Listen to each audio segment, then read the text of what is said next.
Before you crash out, journal. Here are 25 things to do for a happier life, and these are based on the 5 pillars of wealth, and we'll take them by category. So, the 5 pillars of wealth are spiritual, mental, physical, relational, and financial. The third pillar of wealth is your mental wealth. Now, number one is something I love to do, and it's journal. So, journaling is a good way to release all of the thoughts that you have onto paper.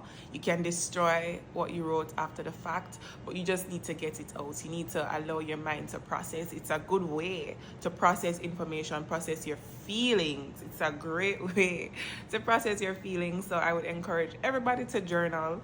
You can do a regular journal, you can even do a prayer journal where you're telling the Lord how you feel, and that's my favorite way of journaling, because it is there are many ways to communicate with God. We can talk to him, we can meditate on his word, like in your mind, because he also knows our thoughts.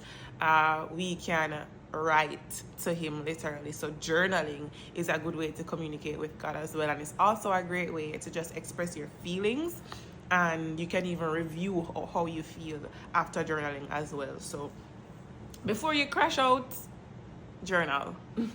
Second thing is to touch grass. People say go outside and touch grass, and it's so true. We need sunlight. We need to get outside, in nature, breathe in fresh air, look at the trees, go to the beach, just get outside, get in a different environment.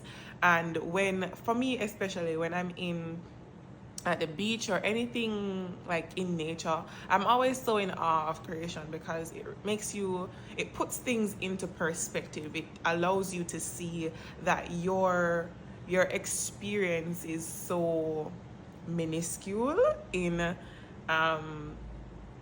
the grand scheme of things. Like, I go outside and I realize that there is so much that is bigger than me, and it's a good thing to do on a continuous basis. Number 3 is to seek help when needed. There's nothing wrong with calling a trusted friend, your pastor, your counselor, your therapist. There is nothing wrong. We all need each other, and we're not meant to do life alone. So when you feel like, or before you even get to the point where you feel like you can't manage something by yourself, seek help. Seek help from trusted friends or professionals. Number 4 is to cut off toxic environments. One of the things that's important to live a happy life is you have to be strict when it comes on to your boundaries, and strict when it comes on to you. So if it's a toxic work environment, then you cannot be passive. You have to literally fight for and I'll just merge this with the last point, which is fight for your peace. You can't be passive when it comes on to your happiness. You can't be passive when it comes on to your faith. You cannot be passive when it comes on to ensuring that you live the best quality of life possible. So whatever it means, you need to set your boundaries. You need to not only set them, but to maintain and enforce your boundaries, because this is what's protecting you.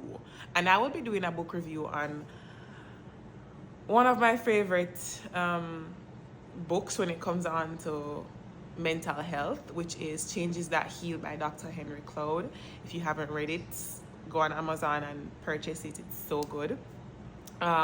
So number 4 and 5, I'm just merging them. So you have to be very strict when it comes on to protecting your peace. You can't control other persons, but you can control yourself, and you can limit your exposure to environments that are toxic. So if you're in a toxic household and you can't necessarily physically leave that place, the onus would be on you to find a way to limit your exposure to certain triggers, certain situations that can negatively impact your mental health.